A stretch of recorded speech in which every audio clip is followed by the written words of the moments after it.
Hello, good afternoon, and welcome to another session of DepEd Itulay. And we are now on our Q2 or quarter 2, week 1, right? You may be wondering where is Tutor Kevin? He's sick.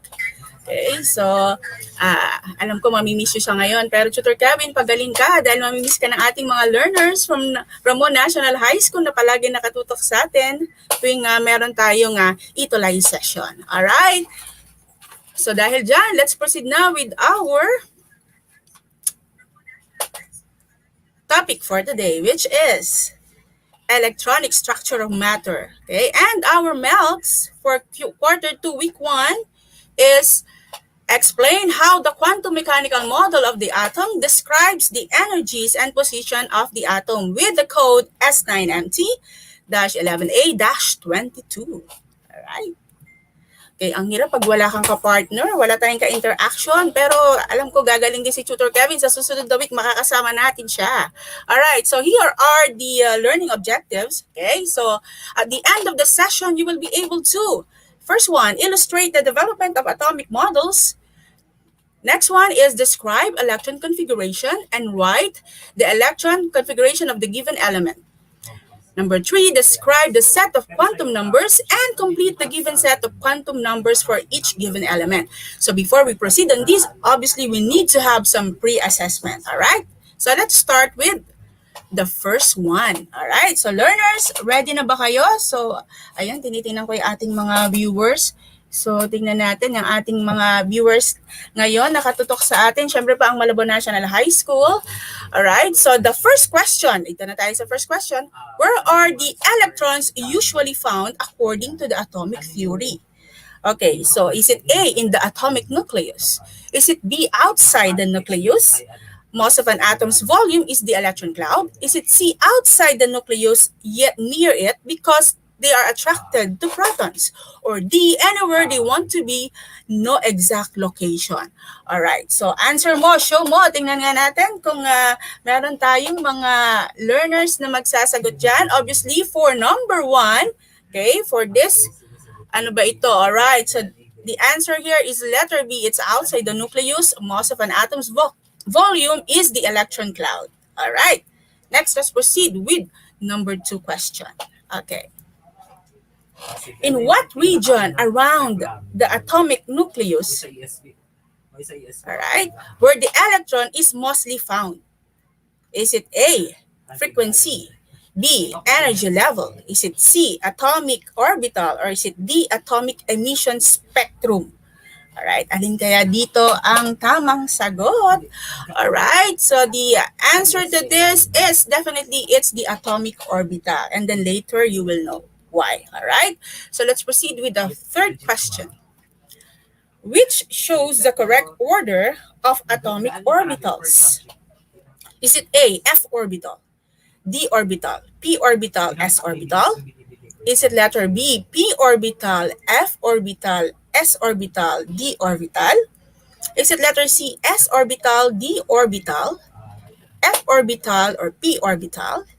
Or is it D, S orbital, P orbital, D orbital, or F orbital? So what is the correct order of atomic orbitals? Okay, so tingnan natin ang ating mga, alright. So, ayan, medyo, okay. So the correct answer to this is, obviously, it's letter D, it's S, P, D, F orbital. That's the correct order. Alright, let's proceed with the fourth question. All right, number 4, which explains the filling up of the orbital in the order of increasing energy? Okay, is it A, is it the octet rule? Is it B, the Hans rule? Is it C, the Pauli's exclusion? Or is it D, the Aufbau principle? All right, answer mo, show mo. Okay, so for number 4, ayan, so ang ating mga learners, ng aking ay hindi ko makita ang ating mga ayan, tingnan natin ang mga comment. Ayan. Alright, so nagsasagot silang lahat. And the correct answer to this, yes, you are correct. It's the Aufbau principle. Ayan, sabi ni Charis Dominic Caliantes. Alright, let's proceed with number 5. Number 5, which of the following postulates explain that no two electrons can have the same set of 4 quantum numbers? All right, is it A, Hans rule? Hans rule ba ito? Is it B, Aufbau principle ba ito? Is it C, Dalton's atomic theory ba ito? Or is it D, Pauli's exclusion? All right, so what is the answer to number 5? Okay, so the correct answer to this is, yes, it's Pauli's exclusion principle. All right, so Pauli's exclusion for number 5. All right, so we are through with our pre-assessment. Now we are ready to discuss, no, itong ating topic for today dahil nga naman chemistry. Second quarter is chemistry, and I know a lot of our students or learners are really excited to learn, okay, itong ating topic for today.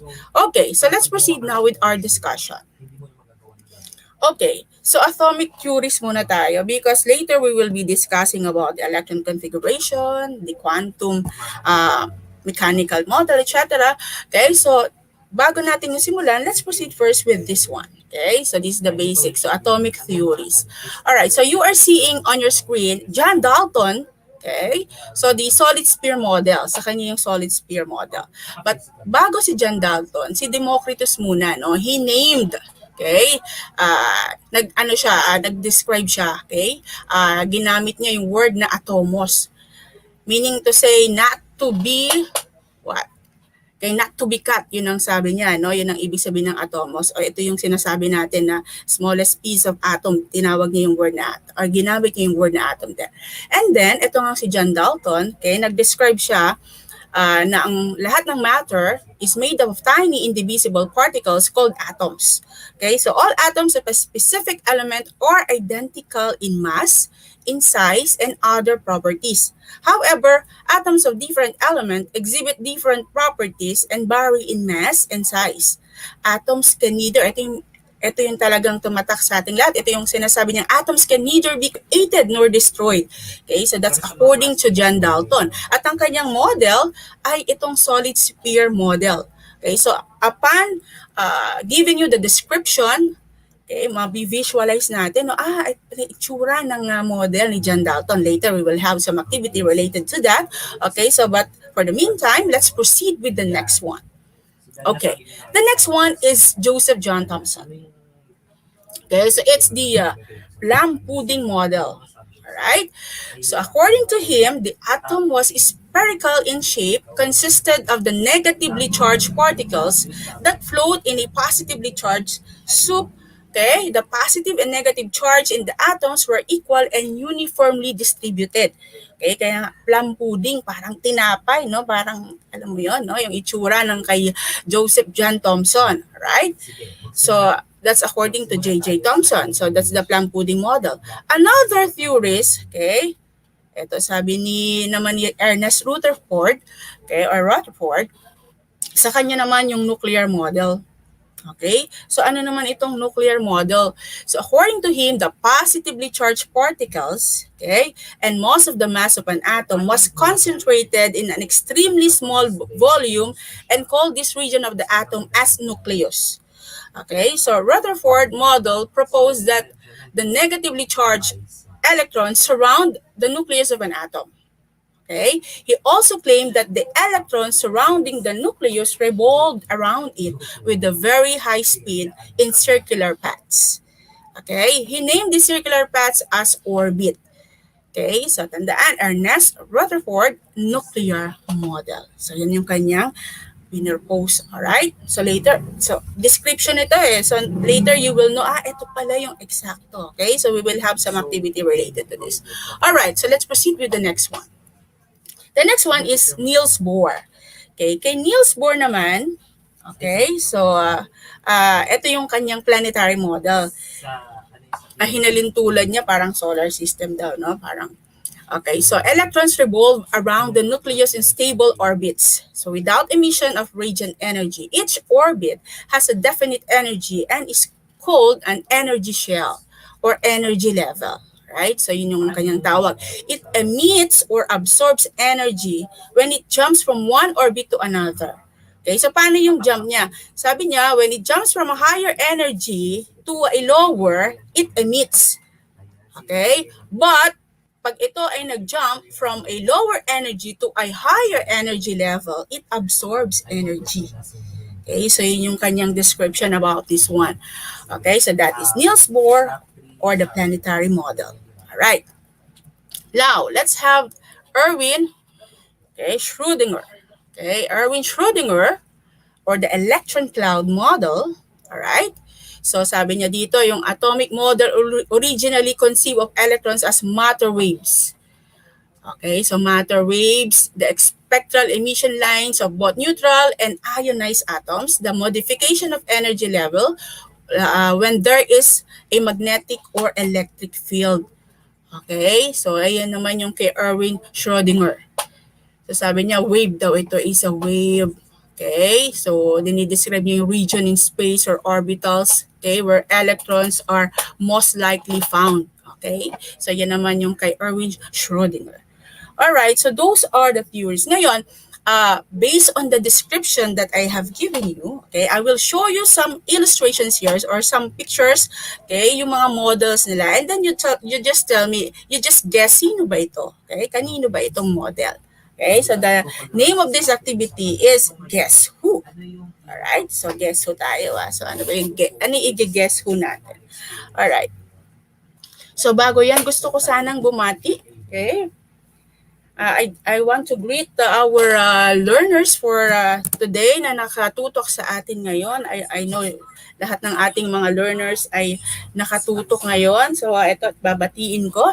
Inaayos ko lang ang aking, ang aking isa pang para makita ko yung mga learners natin. Alright, so ayan, nandito ang ating mga learners. Okay, so hello Rian. Alright, so from Tala High School, Santa Lucia National High School, nandiyan din nakatutok sa atin. Thank you so much for watching. Ayan sila. Okay, so ang dami nating learners from Santa Lucia National High School. Thank you so much. Alright, so let's proceed. Ito, Santa Lucia National High School learners, let us try to guess who. Alright? So the first one, yung nakikita nyo, sino kaya yan? Guess who? Kanino kaya yung number 1? Okay? Kanino kayang model itong number 1? So ibibigay niyo sa akin kung kanino tong model, ha? Alright. Yan. Okay. So yung ganitong illustration, okay, ito ay kay Joseph John Thomson. Ano ito? Ito yung plum pudding model, no, na sinasabi natin kanina. And what is this plum pudding model? So nakita natin, no, na negatively charged particles, okay, float in positively charged, okay, soup. Parang nandun sila sa loob, no? Alright. So this is for J.J. Thomson. Alright, and this is the plum pudding model. Now, let us have the Niels Bohr. Alright, si Niels Bohr. Ayan, tingnan natin kung magsasagot yung ating mga learners from Santa Lucia National High School. Okay, so ito yung kay Niels Bohr. Okay, remember, no? Ito yung electrons revolve around the nucleus, okay, in a what? Orbit. Yan, ayan yung sa kanya. At syempre pa, yung kay Niels Bohr ay itong ating planetary model. Alright. Okay, ayan, nagsasagot sila Jester Velasquez. Hello, Jester. Ayan, from Tala High School. Of course, from Malabon National High School. Ayan, thank you so much for participating. Let's proceed now with number 3. What is this number 3 that you are looking at? So, ano ba itong itsura? Ayan, nakikita nyo naman, no? So, kitang-kita, ito ay solid sphere. Alright, so solid sphere, obviously, it's for, yes, tingnan natin yung mga ayan. So, sabi ni Tiffany, okay. So, medyo, ayan. Alright. Sabi niya, solid sphere po, John Dalton. Alright. Okay, so John Dalton for number 3. Okay, let's proceed now with number 4. So, ano naman yung number 4? Tingnan natin ang ating mga learners. Ayan. Sige, tingnan natin kung magsasagot sila. Answer mo, show mo for number 4. Guess who? Kanino ito? Alright, kanina ito, ayan, nakikita na natin, medyo delay kasi, no, ng ilang segundo, kaya yung kanina pa ang kanilang binabanggit, pero this time, ayan, nakikita na natin. Ayan, alright, so, sabi nila, ito ay kay Erwin Schrödinger. Alright. Okay, so tama, si Jester, electron cloud model. Now, let's have number 5. Alright, what about number 5? Okay. So, ano naman yung number 5? Tingnan natin yung number 5. Alright. So, from Santa Lucia High School, si Rizale Garcia. Hello. Alright. So, tingnan natin ang kanyang sagot. Okay, ayan. So, this one is for Ernest Rutherford. Sabi niya, it's the nuclear model. So, according to Margaret. Okay, good. So, at least, di ba, no, na kanina nagbigay tayo ng description and then na-visualize, okay, yung itsura ng mga models, okay, na kanilang pinropose at ayan nga. So, we arrived with this different atomic theories and model. All right. So let's proceed with our next one. So nabanggit natin, di ba, yung nabanggit na natin si Erwin Schrödinger. So let's proceed with our next topic. Okay. So this time we will be discussing about electron configuration. Some of you are already familiar with this. Okay. So ito ay madali lang, kaya learners, no? Alam kong masasagot nyo yung ating mga questions with regards to electron configuration. Alright, so what is electron configuration? It's the arrangement of electrons in an energy level around a nucleus. Okay? So here, I have here an example. So it's boron. So ayan. So later pa alamin natin ano ba yung mga nandyan. So kailangan natin, in getting the electron configuration, you will need the atomic number. Okay?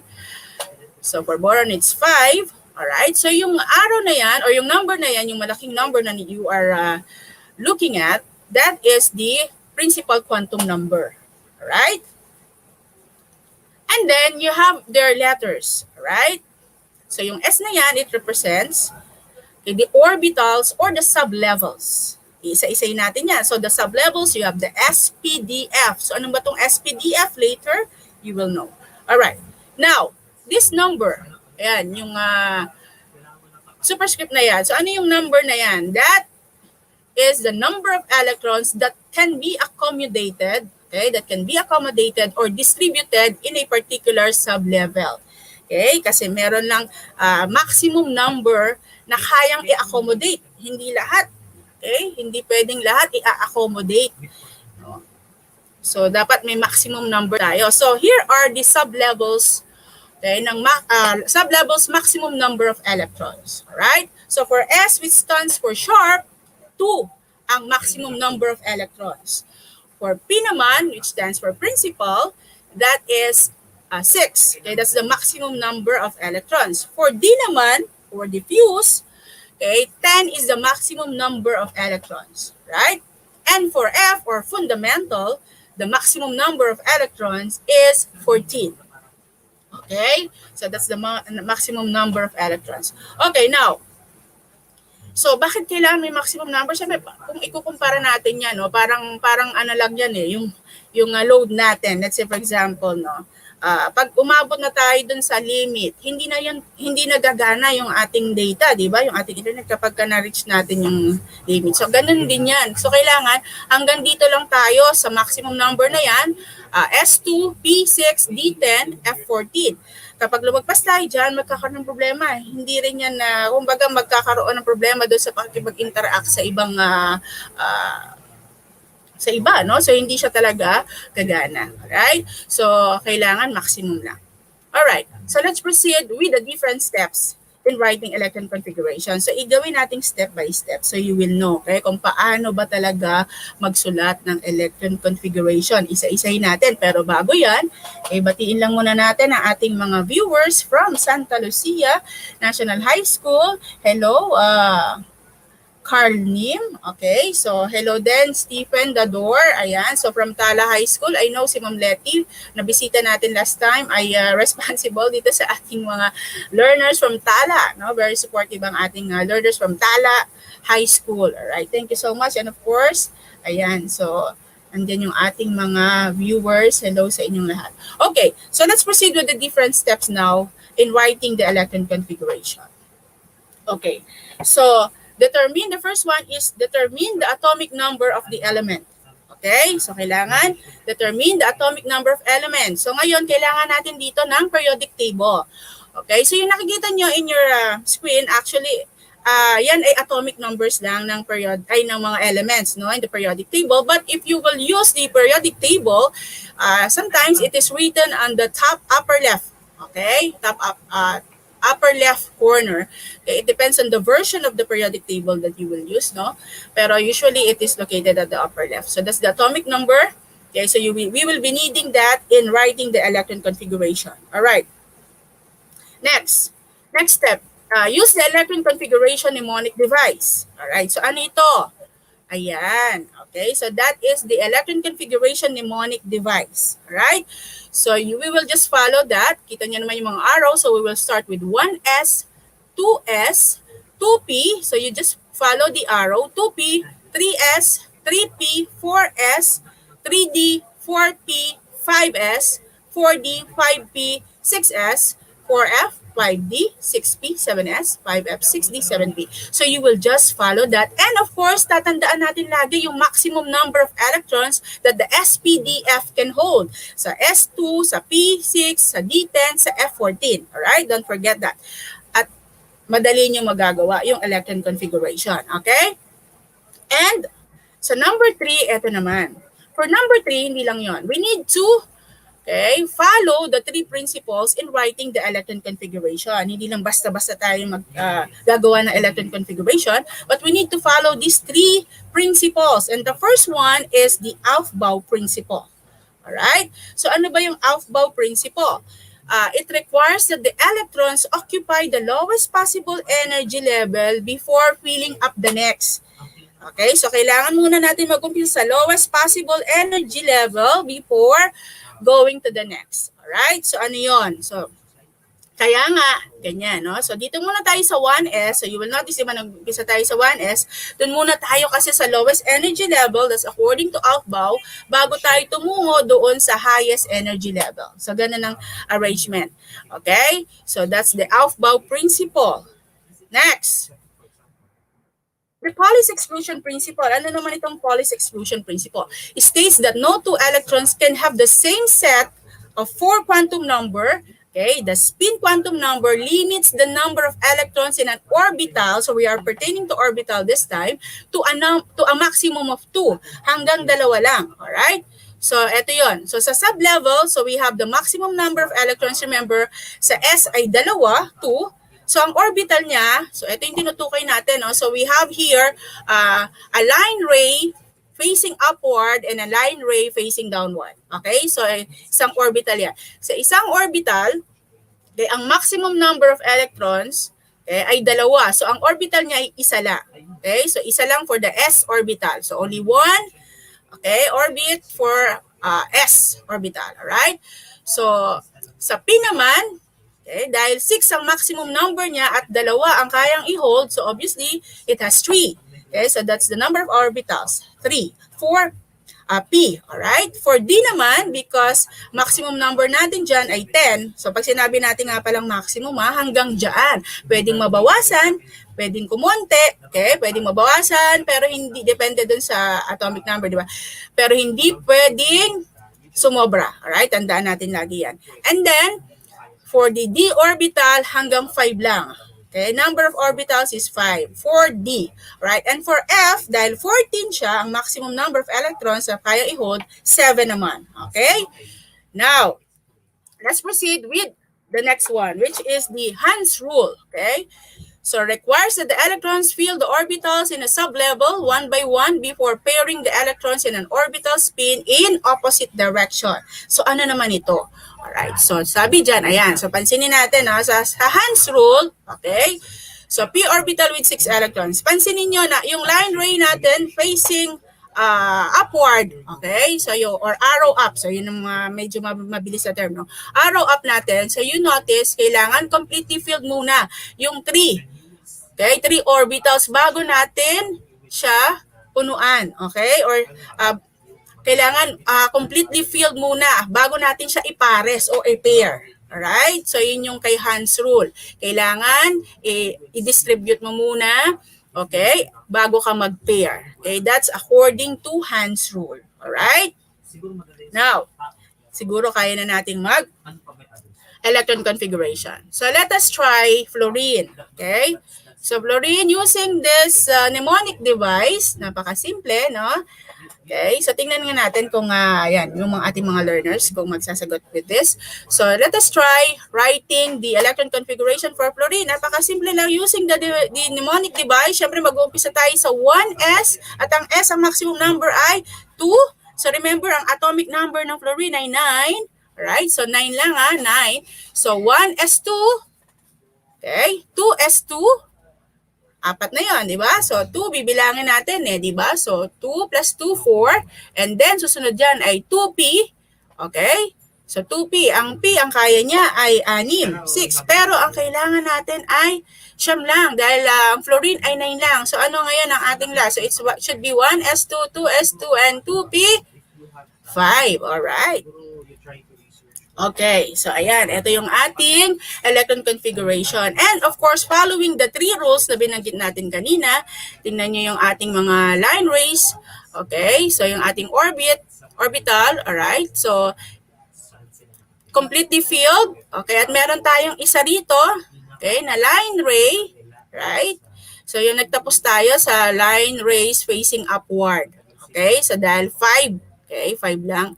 2p5 ang muli. Okay? So, line ray facing upward. And the electron configuration is 1s2, 2s2, 2p5. Alright. So, now, let's proceed with the next one. Dahil alam na natin yung electron configuration, now we are ready for the quantum numbers. So, ito naman determines the location and arrangement of electrons in an atom. Okay? So, bago tayo mag-proceed, hello uli sa ating mga viewers. Okay? So, ayan. So, ang dami talaga natin. Thank you so much sa mga ano natin, no? From, this one is from SDO Pampanga, Gutad National High School. Hello po. Ma'am Lorwina Diturla. Si Ma'am. Hello, Ma'am Lorwina. Alright. And then we have, ayan, from Tala, of course. Ayan. Thank you so much for watching. Alright, so let us proceed with this one. So, quantum numbers determines the location and arrangement of electrons in an atom and orbitals. Okay, so probability where electrons can be found. All right. So, ito yung mga examples natin. We have the s orbital. So, later you will know, ito pala yung shape ng s orbital, the p orbital, the d orbital, and we have the f orbital. All right? Okay, so this one, ito yung mga quantum na titingnan natin kung ano ba. Ito yung mga orbits ng ating S, P, D, F orbital. All right. So ano ito? Let's proceed with the first one. The first one is the principal quantum number represented by the small n. So refers to the energy level of an electron. Okay? So ayan, kanina balikan natin yung kay Niels Bohr, no? So pansinin niyo yung binigay ni Niels dito, no? So yung mga energy level natin habang tumataas, lumalayo siya. Okay? Diba? So, principal quantum number refers to the energy level of an electron. Alright? So, that's the principal quantum number represented by small n. Now, we have this angular momentum, okay, or L, refers to the shape of the orbital. So, kanina nakita niyo yung mga shape ng orbitals na pinakita natin. So, ito naman, ano naman tong angular momentum? Yun nga, refers to the shape of the orbitals. Okay, with the formula, okay, yung principal quantum number natin, which is n minus 1. Or pwede na naman, may naka-assign, okay, na angular momentum sa bawat orbital. Alright? Or you can use this formula, which is n minus 1. So, example natin dyan, if we will use 3, let's say, for example, 3, okay, so is the principal quantum number, you just subtract that by 1, okay, so the angular momentum will be 2. Okay, so, alin man dito, so dahil 2 yan, so alin man dito, ang angular momentum, okay, ay 0, 1, 2, alin man dyan. Okay, so 0, 1, hanggang makarating tayo dun sa 2. So, that is the angular momentum. Okay, so let's proceed with the next one. Ayan. So, ito na yung mga sinasabi natin, mga shapes, diba? Sinabi natin kanina. So, ito yung orbital natin. So, we have the S orbital. So, ang kanyang L value, okay, ay 0. And then, ang shape niya ay spherical. Alright? And then, for P naman, kung you will notice, okay, yung shape niya ay parang dumbbell. Okay? And then, for D orbital, which has the L value of 2, 4 leaf clover. Okay, yung itsura. At medyo complex na yung shape kapag sa F, no? At ang L value niya ay 3. Alright? So let's proceed with the next one. Alright. So ito naman ang magnetic quantum number. Okay? So M sub L. So ito nga yun, no? So ang orbital natin ay S, L value ay 0, ang M sub L ay, or magnetic quantum number ay 0. Okay, so kapag P naman, L value natin ay 1. Okay, so M sub L, negative 1. Mag-umpisa tayo sa negative 1. 0 hanggang sa makarating sa 1. Right? Sa D naman, so ang orbital natin ay D. Ang L value niya ay 2. Negative 2. Okay, negative 1. Let's start with that. 0, 1 hanggang sa makarating ng 2. Okay, kaya you will notice, no? 5 din yung orbit. Alright, so sa F, okay, 3 ang kanyang L value. So, we'll start with negative 3, negative 2, negative 1, okay, 0, 1, 2, and hanggang sa makarating tayo sa 3. Alright? So, that's the magnetic quantum number, M sub L. Alright. So, now, ano naman yung spin quantum number? Okay, so sa spin quantum number, or M sub S, so it describes the rotations or the spins on how, okay, the electrons move on their own axis as they move around the nucleus. So the spinning charge create the magnetic field. Okay, the electrons spinning clockwise has the negative 1/2 values, and the electrons that are spinning counterclockwise have the positive 1/2 values. So ibig sabihin, kapag yung ating box, so balik tayo dun sa box kanina. Okay, so meron tayong papakita dito. Okay, so you will notice, no, kapag ka line ray facing upward, okay? Line ray facing upward, sabi dyan, okay? So, pag ginamit natin yung ating the idea on spin quantum number, ang kanyang value ay positive 1/2. Alright? Pero kapag ka line ray, okay, line ray going downward or facing downward, okay? So, ang value niyan ay negative 1/2. Okay, so doon tayo nakatingin doon sa highest energy level niya, no, doon sa last, di ba? So kapag tandaan na kapag ang line ray ay facing upward, positive 1/2, dalawa lang naman ang spin quantum number or M sub S value. It's either negative 1/2 or positive 1/2. Okay? So facing upward, okay, positive 1/2. Facing downward, nagtapos, that's negative 1/2. Okay? So, yun yung ating spin quantum number. Alright. Okay. So, now, ready na kaya tayo sa ating quiz? Okay, tungkol doon sa ating mga binanggit kanina. Pero bago yan, bago ako magsimula, babatiin ko lang ang ating mga viewers ulit. Okay, na nakatutok sa atin ngayon. Okay, so watching from... Ayan, ang dami talaga. Thank you so much, Santa Lucia National High School. Kanina ko pa sila binabanggit dahil napaka-consistent talaga nila. Ang Butad National High School, okay, laging nandiyan. Okay, si Robert Prieto, okay. Ayan, ang Malabo National High School, nanonood din siya. Okay, so ayan, from SMIICIS. Okay, ano kaya yung SMIICIS? At ano kaya yung... Eto, meron tayong from Licerio Antiporda Senior National High School. Hello, Jenny. Alright. Ayan. So, hello sa inyo dyan. I hope you are enjoying. Okay, so let us now proceed from SDO Bulacan. Ayan, batiin ko lang. From SDO Bulacan. Taal High School. Ayan, kala ko Tala. Din Taal pala. Okay, Taal High School from SDO Bulacan. Hello po. Alright, Ma'am Winnie de Guzman. Alright, so let's proceed with our quiz. Tingnan natin kung medyo may natandaan, no? Gamitin na natin ang ating mga comment. Comment lang natin yung mga sagot, dahil ito ay identify. Okay? The first one. Blank is way in which the electrons are distributed in the different orbitals of an atom. Ano kaya ito? Right, so ano itong way in which the electrons, sagot tayo learners, tingnan natin kung natutunan tayo ngayong araw na ito. So, blank is a way in which the electrons are distributed in the different orbitals of an atom. Alright, hello Moira from Malmasay. Hello, ayan, from Malabon. Okay. Mathematics Science. Alright? So, tingnan natin kasi medyo delay lang. Alam ko nagsasagot ang ating mga learners. Ano itong way in which the electrons are distributed in the different orbitals of an atom? Diniscuss natin ito kanina. At syempre pa, the correct answer to this is, ayan, alright, is electron configuration. Alright.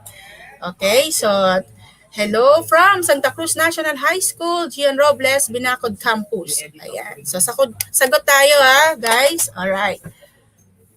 All right, so we have viewers from Pythagoras. That's from ayan, Pythagoras. Okay, from Malmasay also.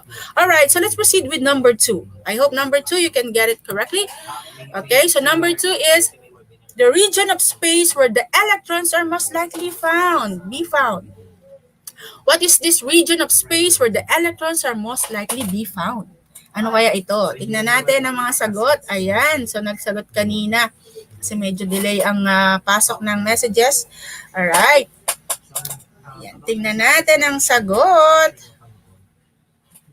Ayan. Alright, medyo delay lang. Pero alam ko, they know the answer dahil kanina ang dami nakasagot ng number 1 question natin. Obviously, the answer is atomic orbital. Yes, Mary Grace, you are correct. Let's proceed with number 3. Okay, the blank requires that the electrons occupy the lowest possible energy level before filling up the next. Okay, so ano itong requires that the electrons occupy the lowest possible energy level before filling up the next.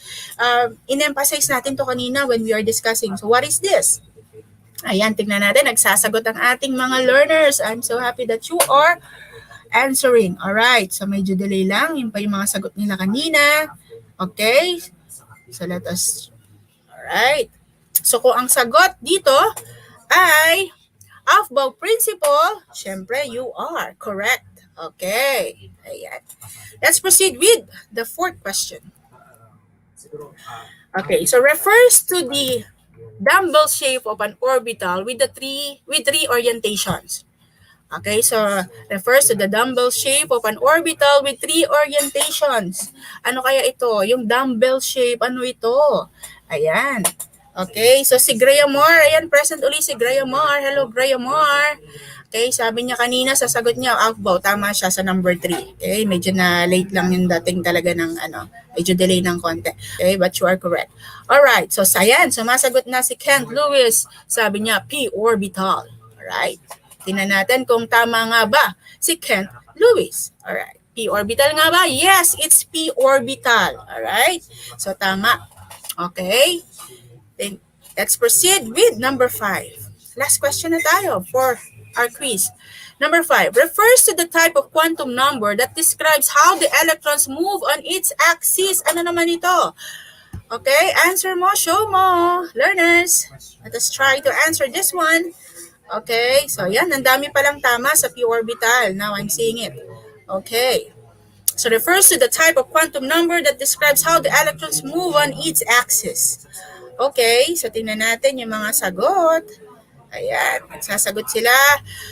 Okay, medyo delay lang, pero habang hinihintay ko ang kanilang sagot, okay, so babatiin ko lang ang SDO Malabon na nanonood ngayon.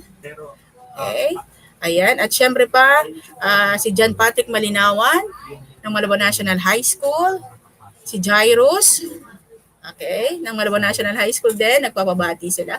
Okay, si Sir Lowell Caisio, si Sir Torre Cruz, si Sir Alvin Martinez ng Malabon National High School. Hello sa inyong lahat dyan. Alright, yan. Okay, so the correct answer to this is spin quantum number and you are correct, Car 9. Okay, tamang-tama ka dyan, Kent Lewis Ganiron. Tama ka rin, Christian Timothy Dale Cabrera. Tama na naman si Grayamar. Ayan, very active talaga si Grayamar. Okay. Ayan. Tama rin si Irish.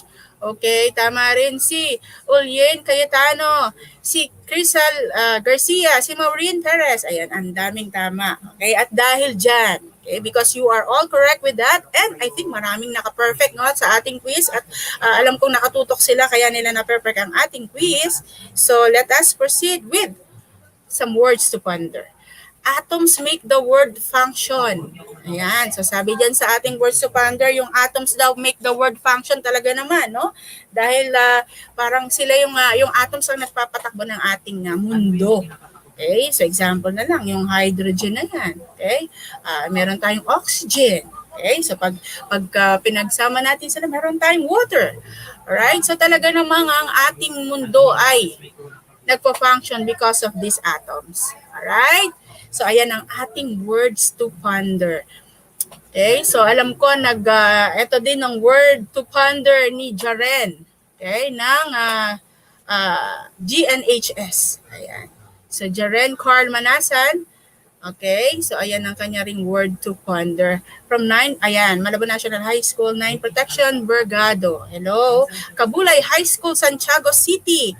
Kay Josephine de los Reyes. Okay, ayan. Alam ko, ito rin ang inyong mga words to ponder. Okay. So, alam ko, ang dami nyo nang natutunan ngayong araw na ito.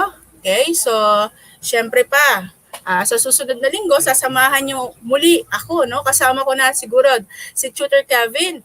Okay, dahil siya ay magaling na siguro, Tutor Kevin, pagaling ka na dahil talaga namang ang sarap pag mayroong ka-interaction kapag nagdi-discuss. Okay? So, na-miss ka ng ating mga learners from different schools and from different divisions. Okay? So, ayan sila at bumabati okay, sa atin. Thank you so much for watching. Ayan. So, dahil it's time na, okay? So, sa ngalan ni Tutor Kevin, okay, I'm Tutor Vandol. Samahan niyo po kami muli sa susunod na Lunes from 2:20 to 3 o'clock. At syempre pa, abangan niyo po susunod na si Tutor Rainier at si Tutor Ichad para naman sa Grade 10 Science. Alright? Maraming salamat mga learners. Have a nice day. Okay? Stay safe guys. Okay? See you again next Monday. Tutor Bandong here. Thank you so much.